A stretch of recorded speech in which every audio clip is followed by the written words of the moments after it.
right, knowledge seekers, welcome back to Sip and Talk. Back again with another deep dive. That's right, and today's a big one. It is a fascinating one, a sensitive one. Are true Hong Kongers fading away? Fading away, man, that's deep. We've got a lot to cover today. We do mountains of research articles. Personal stories even. Yeah, a real mixed bag. But first, okay, before we get into all that, I got to tell you something hilarious happened to me the other day. Okay, shoot. So I'm at this, super fancy restaurant, right? Uh-oh. Trying to be all sophisticated. Dipping your wine? Sparkling water, actually. Oh, so fancy. I know, right? Okay, so what happened? Well, I'm trying to order, and the waiter, he's going on and on about this special they have. Lobster bisque truffle oil. The whole shebang, right? Yeah. I'm like, all right, we'll try it. Yeah, sounds delicious so far. It arrives, and it's bright pink. Fluorescent pink, Pepto-Bismol pink. I swear it glowed in the dark. No way did you eat it. I took a tiny sip, and let's just say it was an experience. I think they use food coloring instead of tomato paste or something. Oh, dear. At least I have a story to tell, right? You do okay enough about your culinary misadventures. We've got a serious topic to tackle. That's right. We're diving deep into this whole true Hong Konger identity thing. Exactly. And just to be clear, we're not here to pick sides. Or preach any political agenda. No way. Our goal is to explore the different perspectives, unpack the complexities, and hopefully help you, our listener, make sense of it all. That's right. And speaking of our amazing listeners, we hit a huge milestone recently. We did. We officially cracked the top 100 podcasts. Can you believe it? Thanks to you guys, our loyal listeners. Seriously, you make this wild ride worthwhile. Couldn't do it without. Yeah. Okay, back to Hong Kong. Let's dive in. To understand what's happening today, we kind of got to rewind a bit, right? Absolutely. Hong Kong's history under British rule that played a massive role in shaping its identity. Huge role. Right? It's like they were this cultural mixing bowl blending those Eastern and Western influences. It's true, but under British rule, they developed a strong emphasis on individual liberties, freedom of speech, a free press, things like that. Yeah, which are pretty different from mainland China. Very different. They have a much tighter grip on those things, wouldn't you say? Yeah. One of the sources you shared actually highlighted Hong Kong's independent judiciary as a key difference. Independent judiciary. Yeah, basically a system of courts separate from the government, something that just didn't exist in mainland China. So it's not just about the food or the language. It's these fundamental values that shaped how Hong Kongers see the world. Exactly. So, okay, then what does it even mean to be a true Hong Konger? Is there a secret handshake or something? No secret handshake, but there's definitely a strong sense of shared identity. Like what? Well, one of the articles you shared had a great quote from a Hong Kong resident. They said, being Hong Konger is about speaking your mind. It's about knowing the law protects you. Wow, that's powerful. It's like having a voice, having rights that really resonates even for someone like me who's, never lived in Hong Kong. Absolutely. And it goes beyond individual rights, too. There's a strong emphasis on civic participation, people being actively involved in shaping their society. So it's this unique blend of Eastern and Western influences, plus this fierce independent spirit. You got it. That's a potent mix. And here's where things get interesting. China has been actively trying to integrate Hong Kong, both culturally and politically. Yeah, we've all seen the headlines. It's been a pretty hot button issue. One of the key tools they're using is education. Education. There's been a big push for Mandarin language instruction in Hong Kong schools. And then there's the whole controversy surrounding the national education curriculum. Oh, yeah, I remember reading about that. Wasn't that a big deal? Huge. This curriculum was introduced back in 2012, and it aimed to instill a stronger sense of national identity and loyalty towards China. Okay. But critics saw it as an attempt to, rewrite history and promote a very specific pro-China narrative. Yeah. I can see why that would rub some people the wrong way. It's like trying to force everyone to wear the same uniform, even if it doesn't fit. Exactly. And it's not just about education. There's a lot of economic integration happening, too. Like what? Things like the Greater Bay Area Project, which aims to create this mega economic hub by linking Hong Kong with mainland China. Right. More like absorbing Hong Kong into mainland China. Well, it depends on who you ask.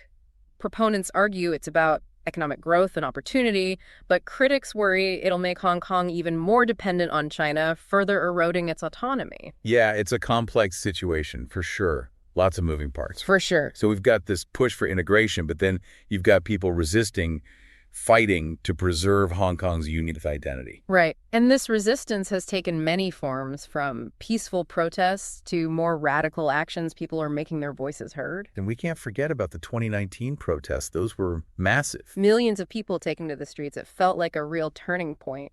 It did. And the world was watching it, put a spotlight on the tensions between Hong Kong and mainland China. It became a global story, and it had a ripple effect, raising questions about China's commitment to one country, two systems, and their overall approach to human rights and freedom of expression. So it's not just about Hong Kong anymore. It's about how China is perceived on the world stage. Right. Why are so many people outside of Hong Kong feeling uneasy about China? That's a great question, and one we'll explore in depth in the next part of our deep dive. Stay tuned. Okay, so we just took this deep dive into Hong Kong's unique identity and the whole integration push from mainland China. But this isn't just some local drama, right? Why should the rest of the world even care about what's happening over there? You hit the nail on the head. This isn't just about Hong Kong. It has global implications for decades.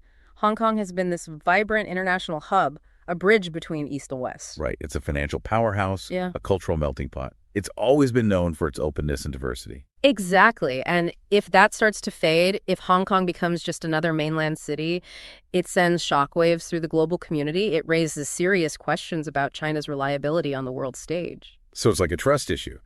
If China doesn't keep its promises in Hong Kong, why should other countries trust them to, play by the rules in international trade or diplomacy?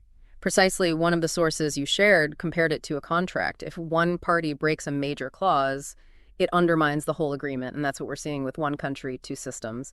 It was supposed to guarantee Hong Kong's autonomy for 50 years, but many feel like that promise is being broken. And it's not just about economics either, right? There's this growing concern about human rights, about freedom of speech and political dissent being suppressed. Absolutely. We see it in the news all the time, the situation in Xinjiang, the crackdown on activists in Hong Kong, the censorship of information online. These things paint a picture of a China that's increasingly authoritarian, and that makes a lot of people uneasy. It's like that saying, when you see one cockroach, there are probably a lot more hiding in the shadows. It makes you wonder what else is going on that we don't know about. That's a vivid analogy, and you're right. It fuels the sense of mistrust and suspicion, especially when you consider how China handled the initial COVID-19 outbreak.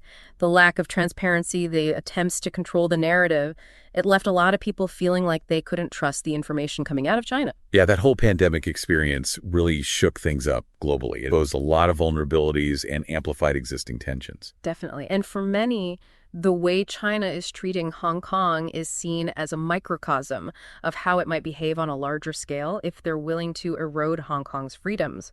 What's to stop them from doing the same elsewhere? So it's like a test case, and the results aren't looking so good. So what's the end game here? Is this just a one-way street towards assimilation?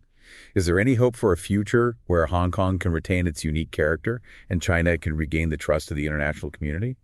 It's hard to say for sure what the future holds. Some experts believe a new hybrid identity could emerge, one that balances Hong Kong's distinct traits with its role as part of China. So it's not necessarily an all-or-nothing situation. Could there be some middle ground, a way to bridge the divide?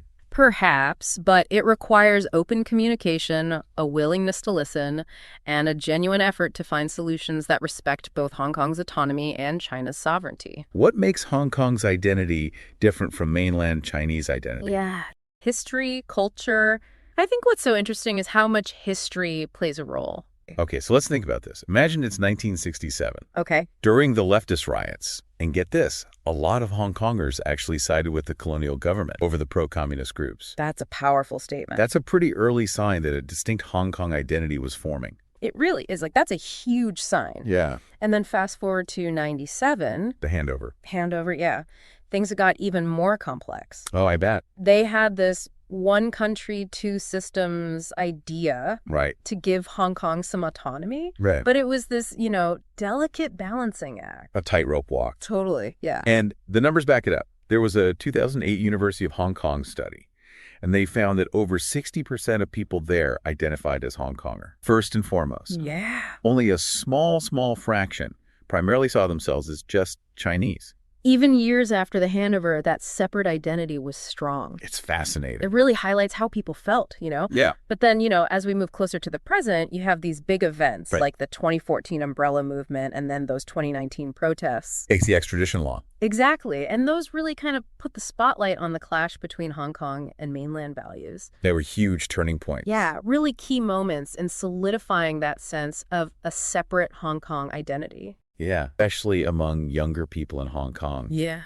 There's this real concern about mainland influence seeping in. Right. And this strong desire to hold on to their unique culture. Absolutely. It's a culture that feels very different from what they see across the border. And let's not forget language. Oh, huge. Cantonese and those traditional Chinese characters are really at the core of what it means to be a Hong Konger. They are. And it's a stark contrast, right? Mainland China, where Mandarin is king. Yeah, very different. Like totally different vibes. Totally. Right?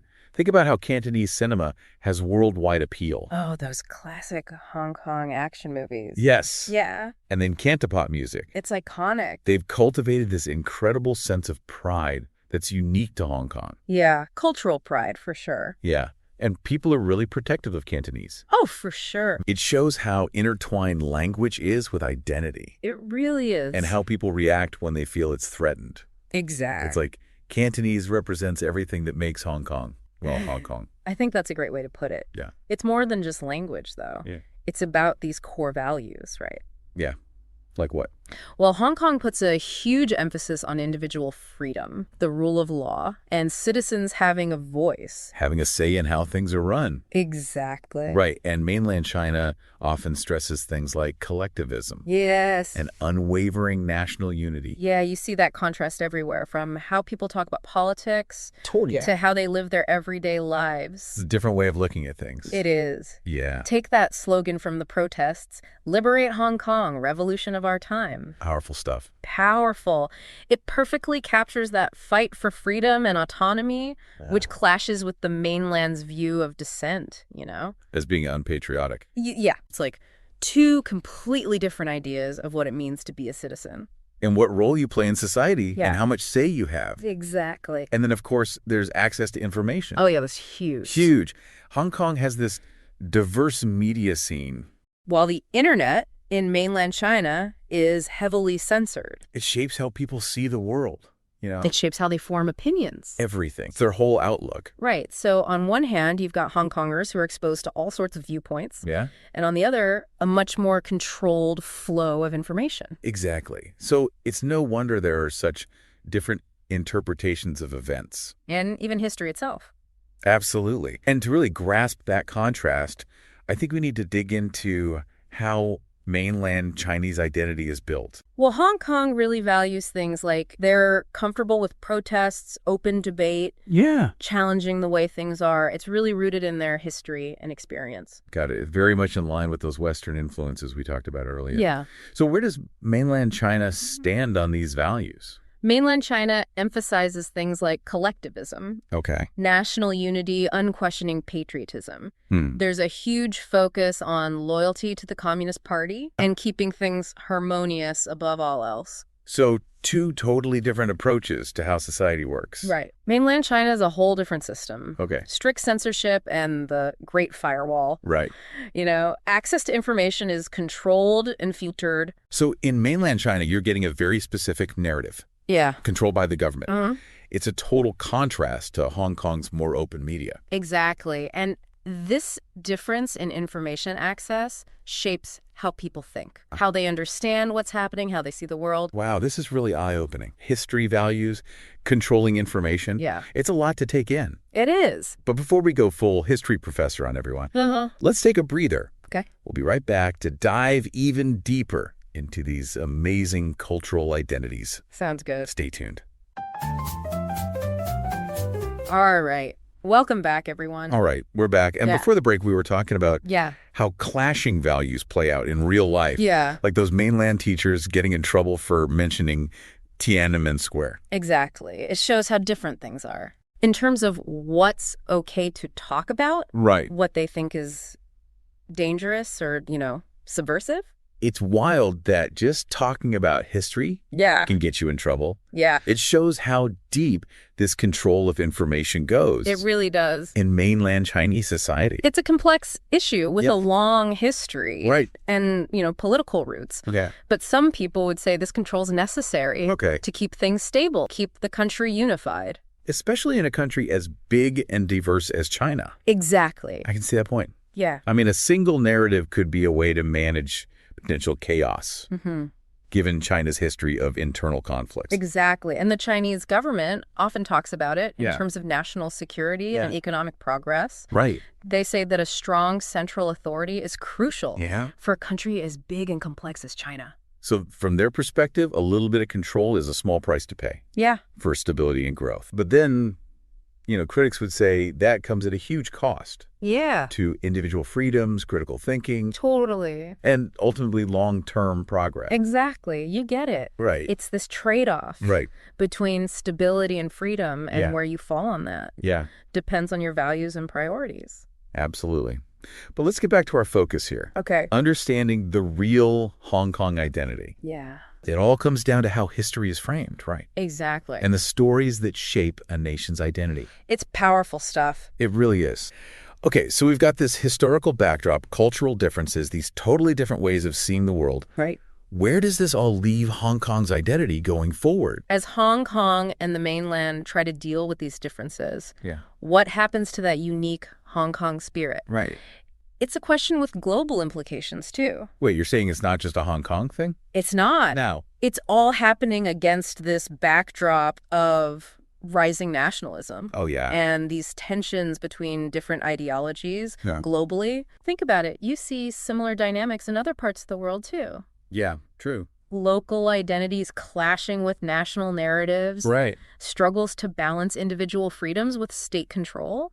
So Hong Kong is almost like a microcosm of these bigger global trends. In a lot of ways, yeah. Huh. So it's not just Hong Kong versus mainland China. It's something that resonates all over. Yeah, I see that. And that's why understanding Hong Kong, its identity, its relationship with the mainland, it can give us valuable insights for navigating similar challenges elsewhere. Because ultimately it's about finding ways to coexist. Right. Respect different perspectives. Even when they seem completely at odds with each other. Totally. Hong Kong schools, at least before the recent changes, they really emphasized critical thinking. Right. Exploring different perspectives. Yeah. It was like this open marketplace of ideas. Interesting. Students were exposed to a wide range of info, encouraged to think for themselves, not just rote memorization or conforming to one ideology. That's so different. How does that compare to mainland China's approach, Right. Well, in mainland China, there's a huge emphasis on patriotism. Yes. And loyalty to the party. Absolutely. And it's interesting how the idea of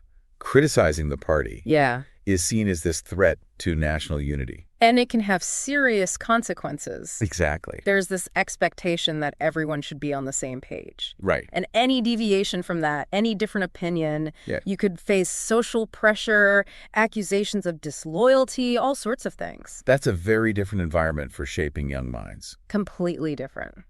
It makes you think about how these different approaches impact how people view the world. Right. And how they interact. It's like growing up in different realities almost. Yeah, it is. The mainland Chinese system really reinforces a strong sense of national identity. And pride. And pride, exactly.